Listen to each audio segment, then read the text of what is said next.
ದೇವಸ್ಥಾನದ ನಿಧಿ ಕದ್ದ ಕಳ್ಳನಿಗೆ ಕಾಡಿದೆ ದೈವದ ಶಾಪ. ಪಾಪ ಪ್ರಜ್ಞೆ ಕಾಡಿದ ಬಳಿಕ ಪೊಲೀಸರಿಗೆ ನಿಧಿಗಳ್ಳ ಶರಣಾಗಿದ್ದಾನೆ ಎನ್ನುವಂಥದ್ದು ಗೊತ್ತಾಗಿದೆ.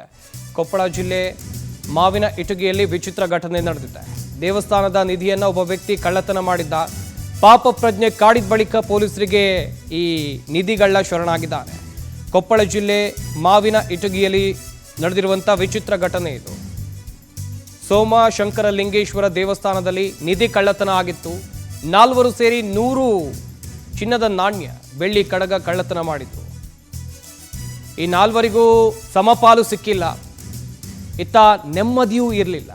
ಹೃದಯದ ಶಸ್ತ್ರಚಿಕಿತ್ಸೆ ಬಳಿಕ ಆರೋಪಿ ಈತನಿಗೆ ಮರಣ ಭಯ ಶುರುವಾಗಿದೆ. ಕದ್ದವನಿಗೆ ಮರಣ ಭಯ ಕೂಡ ಶುರುವಾಗಿತ್ತು.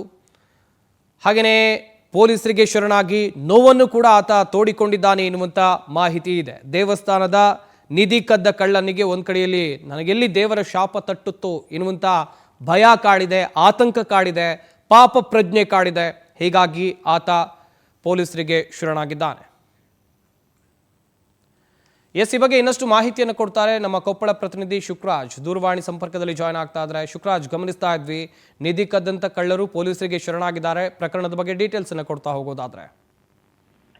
ಎಷ್ಟು ಸಂಪತ್ತು, ಏನು ಕೊಪ್ಪಳದ ಒಂದು ಮಾವಿನ ಇಟಗಿಯಲ್ಲಿ ಕಳೆದ 2 ವರ್ಷದ ಹಿಂದೆ ಅಷ್ಟೇ ಒಂದು ಐತಿಹಾಸಿಕ ದೇವಸ್ಥಾನ ಅಂತ ಹೇಳ್ಬೋದು, ಸೋಮಶಂಕರಲಿಂಗೇಶ್ವರ ದೇವಸ್ಥಾನದಲ್ಲಿ ಈ ಒಂದು ನಿಧಿ ಕಳ್ಳತನ ಆಗಿತ್ತನ್ನ ಎಂಬ ಒಂದು ವರದಿ ಕೂಡ ಆಗಿತ್ತು.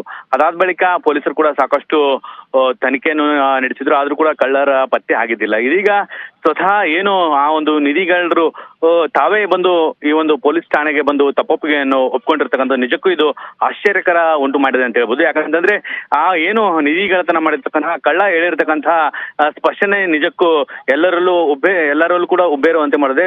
ತಾನೇ ಕೂಡ ತನ್ನ ಒಂದು ಈ ಆ ಒಂದು ದೇವಸ್ಥಾನದ ಒಂದು ನಿಧಿ ಕದ್ದ ಮೇಲೆ ತನಗೆ ಆರೋಗ್ಯ ಸ್ಥಿತಿ ಹದಗೆಟ್ಟಿರೋ ಒಂದು ಕಾರಣ ಕೂಡ ಆತ ಪೊಲೀಸರ ಮುಂದೆ ಬಿಚ್ಚಿಟ್ಟಿರ್ತಕ್ಕಂಥದ್ದು. ಏನು ಸೋಮಶಂಕರಲಿಂಗೇಶ್ವರ ನಿಧಿ ಕದ್ದ ನಂತರ ನನಗೆ ಸಾಕಷ್ಟು ಅನಾರೋಗ್ಯ ಕಾಡಿದೆ ಮತ್ತು ಮನೆಯಲ್ಲಿ ಸಾಕಷ್ಟು ಸಂಕಷ್ಟ ಈಡಾಗಿದೆ. ಅಷ್ಟೇ ಅಲ್ಲದೆ ಏನು ನನ್ನ ಜೊತೆ ಇದ್ದಂತಹ ತಮ್ಮ ಗೆಳೆಯರು ಯಾರು ಈ ಒಂದು ನಿಧಿ ಕಳ್ಳತನಕ್ಕೆ ಸಹಾಯ ಮಾಡಿದ್ರು ಅವರು ಕೂಡ ನನಗೆ ಮೋಸ ಮಾಡಿದ್ರು. ಈ ಹಿನ್ನೆಲೆಯಲ್ಲಿ ನಾನು ಕಳೆದ 2 ವರ್ಷದಿಂದ ಸಾಕಷ್ಟು ಕುಗ್ಗಿ ಹೋಗಿದ್ದೇನೆ ಅನ್ನೋ ಒಂದು ಮಾತನ್ನು ಕೂಡ ಆತ ಪೊಲೀಸರ ಮುಂದೆ ಹೇಳಿರ್ತಕ್ಕಂಥದ್ದು. ಈಗಾಗಲೇ ಪೊಲೀಸರು ಕೂಡ ಆತನು ಸಾಕಷ್ಟು ಪ್ರಶ್ನೆಗಳನ್ನು ಮೂಲಕ ತನಿಖೆಯನ್ನು ಆರಂಭ ಮಾಡಿರ್ತಕ್ಕಂಥದ್ದು. ಆದ್ರೆ ಇದುವರೆಗೂ ಯಾವುದೇ ರೀತಿ FIR ಕೂಡ ಆಗಿಲ್ಲ.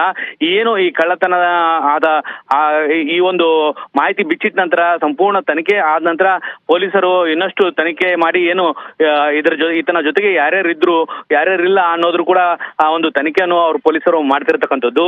ಈ ಎಲ್ಲ ಒಂದು ಘಟನೆ ನೋಡಿದ್ರೆ ನಿಜಕ್ಕೂ ಆ ಒಂದು ಸೋಮಶಂಕರಲಿಂಗೇಶ್ವರ ದೇವಸ್ಥಾನದಲ್ಲಿ ಸಾಕಷ್ಟು ಪವಾಡಗಳು ಕೂಡ ಆಗಿದ್ವು ಅಂತ ಅಲ್ಲಿಯ ಸ್ಥಳೀಯರು ಕೂಡ ಹೇಳಿರ್ತಕ್ಕಂಥದ್ದು.